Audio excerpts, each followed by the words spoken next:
सत्यनारायण देव का होता सब पर स्नेह, जो सच्चे हृदय से पूजे उनके जीवन में कभी ना हो कलेश। सत्य का व्रत करो सदा, रखो मन में विश्वास, संकट हरे नारायण, मिलती है हरि की रास। आप सभी को कार्तिक पूर्णिमा और श्री सत्यनारायण भगवान के पावन व्रत की हार्दिक शुभकामनाएं। भगवान श्री सत्यनारायण का आशीर्वाद आप सभी पर सदा बना रहे। यह कथा न केवल सत्य और धर्म की शक्ति का प्रतीक है, बल्कि यह हमें सिखाती है कि भक्ति, विश्वास और सत्य के मार्ग पर चलकर हम जीवन के हर कष्ट को सहजता से पार कर सकते हैं। तो आइए श्रोतागण, हम सब मिलकर श्री सत्यनारायण भगवान की इस पावन कथा को श्रद्धा भाव से सुने और उनके आशीर्वाद से अपने जीवन में सत्य, शांति और समृद्धि का स्वागत करें। तो बोलिए श्री सत्यनारायण भगवान की जय। एक समय की बात है, नैमिषारण्य तीर्थ में शौनिक आदि 88,000 ऋषियों ने श्री सूत जी से प्रश्न किया, हे प्रभु, इस कलयुग में वेद विद्या से रहित मनुष्यों का उद्धार कैसे होगा? प्रभु, भक्ति प्राप्त करने का सरल उपाय क्या है? कोई ऐसा तप या व्रत बताइए जिससे थोड़े समय में ही मनुष्य को पुण्य मिले और मनवांछित फल प्राप्त हो। इस पर सूत जी बोले, हे वैष्णव श्रेष्ठ ऋषियों, आपने प्राणियों के कल्याण की जो बात पूछी है वह अत्यंत उत्तम है। अब मैं आपको वह श्रेष्ठ व्रत बताता हूँ जिसे स्वयं नारद जी ने लक्ष्मी नारायण भगवान से पूछा था और जिसे स्वयं श्री हरि विष्णु ने प्रेम पूर्वक नारद मुनि को बताया था। तुम ध्यान पूर्वक सुनो। एक समय योगीराज नारद जी लोक कल्याण की भावना से अनेक लोकों में भ्रमण करते हुए मृत्यु लोक पर आए। उन्होंने देखा अनेक प्राणी अपने कर्मों के अनुसार दुखों में डूबे हुए हैं। कहीं कोई रोग से पीड़ित था, कहीं कोई दरिद्रता से दुखी था। नारद जी के मन में विचार आया, ऐसा कौन सा उपाय किया जाए जिससे प्राणियों के सारे कष्ट दूर हो जाएं। यह सोचकर वह सीधे विष्णु लोक पहुंचे, जहां उन्होंने श्वेत वर्ण 4 भुजाओं वाले भगवान श्री नारायण को देखा, जिनके हाथों में शंख, चक्र, गदा और कमल थे और जिनके गले में वरमाला शोभा दे रही थी। नारद जी ने हाथ जोड़कर स्तुति की, हे प्रभु, आप अनंत शक्तियों से संपन्न हैं। मन और वाणी भी आपकी महिमा का वर्णन नहीं कर सकते। आप सृष्टि के आदि कारण हैं, भक्तों के दुखों का नष्ट करने वाले हैं। आपको मेरा शत शत नमन है। भगवान विष्णु मुस्कुराए और बोले, हे मुनिवर, आपके मन में क्या इच्छा है? आप किस हेतु से आए हैं? निसंकोच कहिए। नारद जी बोले, हे प्रभु, मृत्यु लोक में लोग अपने अपने कर्मों के कारण दुखी हैं। कृपया करके बताइए कि थोड़े से प्रयत्न में वे सब दुखों से कैसे मुक्त हो सकते हैं। तब भगवान विष्णु बोले, हे नारद, मनुष्य के कल्याण के लिए तुमने बहुत सुंदर प्रश्न किया है। अब ध्यान से सुनो। एक अत्यंत उत्तम और पुण्यदायक व्रत है जो स्वर्ग और पृथ्वी दोनों में दुर्लभ है। इसका नाम है श्री सत्यनारायण व्रत। जो व्यक्ति श्रद्धा और विधि से यह व्रत करता है वह जीवन भर सुख भोगता है और मृत्यु के बाद मोक्ष प्राप्त करता है। नारद मुनि ने पूछा, हे प्रभु, उस व्रत का क्या फल है? उसकी विधि क्या है? किसने पहले इस व्रत को किया? कृपया विस्तार पूर्वक बताइए। भगवान विष्णु बोले, हे मुनि, यह व्रत सभी दुखों को दूर करने वाला, धन संपदा बढ़ाने वाला, सौभाग्य और संतान देने वाला है। कोई भी व्यक्ति श्रद्धा और भक्ति से किसी भी दिन यह व्रत कर सकता है। प्रातःकाल स्नान कर ब्राह्मणों और बंधुओं के साथ धर्म पूर्वक पूजा करनी चाहिए। पूजन सामग्री में केला, दूध, घी, शहद, गेहूं का आटा लेकर भगवान को अर्पण करना चाहिए। पूजा के बाद ब्राह्मणों को भोजन कराकर स्वयं भी भोजन करें। रात्रि में भक्ति गीत, कथा और कीर्तन करें। इस प्रकार श्रद्धा पूर्वक व्रत करने से मनुष्य की सभी इच्छाएं पूर्ण होती हैं। विशेष रूप से कलयुग में यह व्रत मोक्ष का सरल उपाय है। तो प्रेम से बोलिए सत्यनारायण भगवान की जय। भगवान श्री हरि विष्णु ने नारद जी से कहा, हे मुनिवर, अब सुनो, इस व्रत को करने से कैसे सब दुख दूर होते हैं। सबसे पहले यह व्रत एक निर्धन ब्राह्मण ने किया था और उसके जीवन में अद्भुत परिवर्तन आया। एक समय की बात है, काशी नगरी में एक ब्राह्मण रहता था। वह अत्यंत गरीब था, रोज भिक्षा मांगकर ही अपना जीवन व्यतीत करता था। वह दिन रात चिंतित रहता, मेरे जीवन में कब सुख आएगा। एक दिन वह भीख मांगते हुए नगर नगर घूम रहा था। तभी रास्ते में उसे भगवान श्री नारद जी मिले। उनके मुख में तेज झलक रहा था। नेत्रों में करुणा थी। नारद जी ने मुस्कुराकर पूछा, हे ब्राह्मण, तुम इतने उदास क्यों हो? क्या कारण है कि तुम्हारे शरीर पर तेज नहीं है? ब्राह्मण ने विनम्रता से उत्तर दिया, हे मुनिवर, मेरे जीवन में केवल दुख ही दुख है। धन नहीं, सुख नहीं, संतान नहीं। मैं रोज भिक्षा मांगकर जीवन चलाता हूँ। नारद जी ने प्रेम पूर्वक कहा, हे ब्राह्मण, तुम्हारे दुख का अंत अब निकट है। भगवान श्री हरि विष्णु के एक अत्यंत पवित्र व्रत का मैं तुम्हें उपदेश देता हूँ। यदि तुम श्रद्धा से यह व्रत करोगे तो तुम्हारे सारे दुख समाप्त हो जाएंगे। ब्राह्मण ने हाथ जोड़कर कहा, हे प्रभु, कृपया करके बताइए वह व्रत कौन सा है, उसकी विधि क्या है? नारद जी बोले, हे ब्राह्मण, वह व्रत है श्री सत्यनारायण भगवान का व्रत। इसे श्रद्धा और प्रेम से करना चाहिए। पूजा में केले, गेहूं का आटा, दूध, दही, शहद, घी और पंचामृत चढ़ाना चाहिए। कथा सुननी चाहिए, ब्राह्मणों को भोजन कराना चाहिए और सबके साथ प्रसाद भी बांटना चाहिए। जो यह व्रत करता है उसके घर में दरिद्रता कभी नहीं रहती और जीवन में सुख, समृद्धि और शांति आती है। यह सुनकर वह निर्धन ब्राह्मण अत्यंत प्रसन्न हुआ। नारद जी को प्रणाम करके बोला, हे मुनिवर, अब मैं यही व्रत करूंगा। इसके बाद ब्राह्मण घर गया। जिस दिन उसकी थोड़ी सी भी आमदनी हुई, उसी से उसने भगवान श्री सत्यनारायण की पूजा की। पूजा पूरी श्रद्धा से की, कथा सुनी, प्रसाद भी बांटा, सबको तृप्त किया। और देखिए चमत्कार, धीरे धीरे उसके घर में दरिद्रता समाप्त होने लगी। उसके जीवन में सुख, शांति और धन की वृद्धि होने लगी। वह रोज भगवान की पूजा करने लगा। लोग दूर दूर से उसकी भक्ति देखकर प्रेरित हुए और स्वयं भी व्रत करने लगे। भगवान विष्णु ने नारद जी से कहा, हे मुनिवर, जिस प्रकार उस निर्धन ब्राह्मण ने यह व्रत किया, उसी प्रकार जो भी व्यक्ति इस व्रत को करता है वह जीवन में सुख और सफलता प्राप्त करता है। तो प्रेम से बोलिए, श्री सत्यनारायण भगवान की जय। भगवान श्री विष्णु ने नारद जी से कहा, हे मुनिवर, अब मैं तुम्हें बताता हूँ कि इस व्रत को करने से एक व्यापारी और उसकी पत्नी के जीवन में कैसे चमत्कार हुआ। एक समय की बात है, एक नगर में साधु नामक एक धन्यवान व्यापारी रहा करता था। उसके पास सब कुछ था, धन, दौलत, मान सम्मान, परंतु एक बात उसे बहुत दुख देती थी, यह कि उसके पास कोई संतान नहीं थी।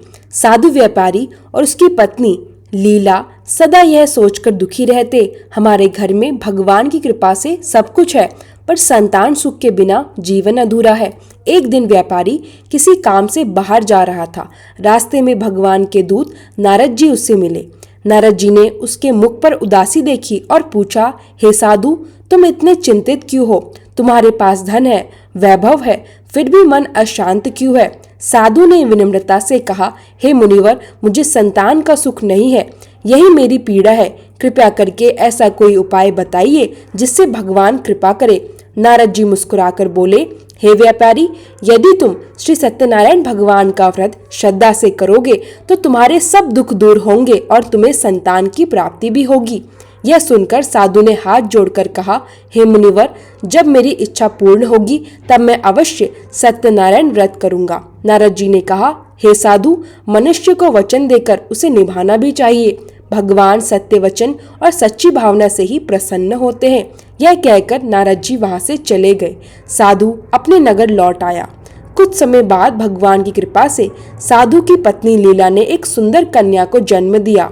उनके घर में आनंद की लहर दौड़ गई। सबने भगवान की कृपा मानी, लेकिन साधु व्यापारी अपने कार्यों में इतना व्यस्त हो गया कि उसे अपने वचन की याद ही नहीं रही जो उसने नारद जी को दिया था कि मैं व्रत करूंगा। वह अपने व्यापारिक यात्रा में ही लगा रहा, पर भगवान सब जानते हैं। कई वर्षों बाद जब उसकी बेटी कलावती बड़ी हुई, तब एक दिन साधु व्यापारी एक बड़े व्यापार के लिए जहाज पर सवार होकर दूर देश की यात्रा पर चला गया। घर पर उसकी पत्नी लीला और पुत्री कलावती ने सत्यनारायण व्रत की कथा सुनी। कथा इतनी मधुर थी कि कलावती ने प्रण लिया, जब मेरे पिताजी लौट आएंगे तब हम यह व्रत अवश्य करेंगे। उसने भगवान से प्रार्थना की, हे सत्यदेव, मेरे पिता को सकुशल लौटाइए। समय बीता, साधु व्यापारी का व्यापार सफल हुआ और वह बहुत सा धन लेकर लौटने लगा।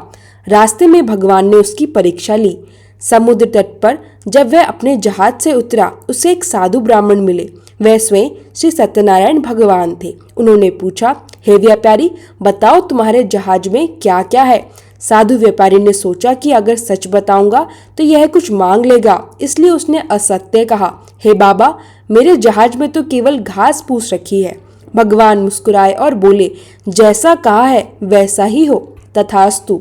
जब व्यापारी ने जहाज पर जाकर देखा तो वास्तव में सारा धन घास फूस में बदल चुका था। वह भयभीत होकर रोने लगा और बोला, हे सत्यदेव, मैं अपनी भूल स्वीकार करता हूँ।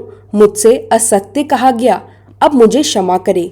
भगवान की कृपा हुई। तुरंत जहाज का सारा सामान जो कि घास फूस बन चुका था वह सारा धन बन गया। व्यापारी ने हाथ जोड़कर प्रण किया, अब मैं घर पहुंचते ही श्री सत्यनारायण व्रत अवश्य करूंगा। प्रेम से बोलिए श्री सत्यनारायण भगवान की जय। भगवान श्री विष्णु ने नारद जी से कहा, हे मुनिवर, अब सुनो व्यापारी साधु की कन्या के जीवन में सत्यदेव ने कैसे अपनी लीला दिखाई। कुछ समय बाद जब साधु व्यापारी अपनी यात्राओं से लौटा तो उसके घर में आनंद की लहर दौड़ गई। पत्नी लीला और पुत्री कलावती ने उसका स्वागत किया। कलावती अब युवा हो चुकी थी। साधु ने अपनी कन्या का विवाह एक योग्य ब्राह्मण युवक से किया। संपूर्ण नगर उस विवाह में सम्मिलित हुआ। सब और मंगल गीत, शंख ध्वनि और हर्ष का वातावरण था। विवाह के पश्चात सब लोग अत्यंत प्रसन्न थे, लेकिन दुर्भाग्यवश साधु व्यापारी फिर से अपने वचन को भूल गया, जिसमें उसने कहा था कि घर लौटकर सत्यनारायण व्रत करूंगा। भगवान सत्यदेव के विधान से एक दिन वह पुनः व्यापार के उद्देश्य से अपनी कन्या और दामाद के साथ नौका पर बैठकर व्यापार के लिए चल पड़ा। समुद्र के मार्ग में उन्हें सत्यनारायण भगवान के मंदिर के पास विश्राम मिला। वहां लोग भक्ति और भजन कर रहे थे। कलावती ने देखा कि सब लोग श्रद्धा से सत्यदेव की पूजा कर रहे हैं। उसने अपने पिता से कहा, पिताजी, ये लोग किसकी पूजा कर रहे हैं? साधु ने उत्तर दिया, ये श्री सत्यनारायण भगवान की पूजा है। कहते हैं जो श्रद्धा से करते हैं उनके सब काम सिद्ध हो जाते हैं। कलावती ने कहा, तो फिर हम भी यह व्रत क्यों ना करें? परंतु साधु ने कहा, अभी समय नहीं है, व्यापार पूरा होने पर करेंगे। भगवान मुस्कुरा रहे थे, उनकी परीक्षा अभी अधूरी थी। कुछ समय बाद वे सब एक नगर पहुँचे। वहाँ के राजा चंद्रकेतु तट पर घूमने आए थे। उन्होंने जहाज देखा और पूछा, तुम लोग कौन हो? क्या व्यापार करते हो? साधु ने फिर असत्य कहा, हे राजन, हम तो केवल लकड़ी और घास बेचने वाले हैं।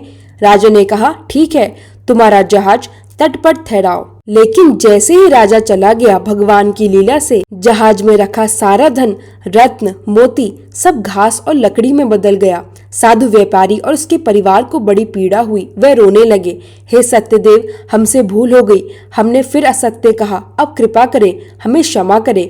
भगवान ने उनकी प्रार्थना सुन ली और फिर से सब ठीक हो गया। साधु व्यापारी ने प्रण लिया, अब घर पहुंचते ही सत्यनारायण व्रत कथा अवश्य करूंगा। वह जहाज लेकर घर लौट चला। घर पर उसकी पत्नी लीला व्रत की तैयारी कर रही थी। उसने श्री सत्यदेव का नाम लेकर प्रार्थना की, हे प्रभु, मेरे पति और कन्या सकुशल लौटे। भगवान की कृपा से सब लोग सुरक्षित घर पहुँचे। घर में अपार हर्ष हुआ। साधु ने सबको बुलाया और बड़े उत्साह से श्री सत्यनारायण व्रत कथा का आरंभ किया। पूजा में भगवान की कथा सुनाई गई, भक्ति गीत गाए गए, सबने प्रसाद ग्रहण किया। घर में सुख, शांति और समृद्धि का वास हुआ। कलावती और उसके पति के जीवन में भी आनंद छा गया। भगवान विष्णु ने नारद जी से कहा, हे मुनिवर, जो मनुष्य इस कथा को श्रद्धा से सुनता या सुनाता है उसके जीवन में कभी अभाव नहीं रहता। उसके सारे पाप नष्ट होते हैं और वह सत्य, धर्म और सुख के मार्ग पर चलता है। तो प्रेम से बोलिए श्री सत्यनारायण भगवान की जय। भगवान श्री विष्णु ने नारद जी से कहा, हे मुनिवर, अब सुनो इस व्रत की अंतिम और अत्यंत पवित्र कथा, जो सत्य, श्रद्धा और भक्ति का सर्वोच्च उदाहरण है। पुरातन काल में एक राजा तुलाधार नाम का धर्मात्मा शासक था। वह न्यायप्रिय, दयालु और प्रजावत्सल था। उसके राज्य में सभी लोग सुखी और निश्चिंत थे। राजा स्वयं भी हर दिन भगवान विष्णु की पूजा किया करता था। परंतु एक दिन उसके जीवन में एक अद्भुत घटना घटी। एक दिन जब राजा दरबार में बैठा था, तभी वहां एक वृद्ध साधु आए, जिनके मुख से तेज और नेत्र में अपार शांति झलक रही थी। राजा ने उठकर उन्हें प्रणाम किया और विनम्रता से पूछा, हे भगवान, कृपया बताइए मैं आपकी क्या सेवा कर सकता हूँ।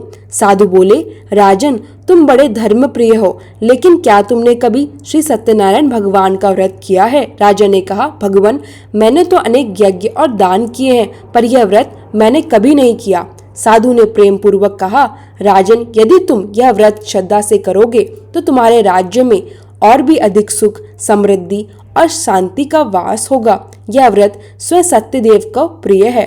राजा तुलाधार ने उसी क्षण प्रण लिया, आज से मैं श्री सत्यनारायण भगवान का व्रत करूंगा। राज्य के सभी नागरिकों को आमंत्रित किया गया। हर ओर पुष्पों से सजावट की गई, मंदिरों में दीपक जलाए गए, शंख ध्वनि गूंजने लगी। राजा ने निष्ठा से व्रत किया, कथा सुनी, ब्राह्मणों को भोजन कराया और प्रसाद बांटा। संपूर्ण राज्य में आनंद और भक्ति का माहौल छा गया।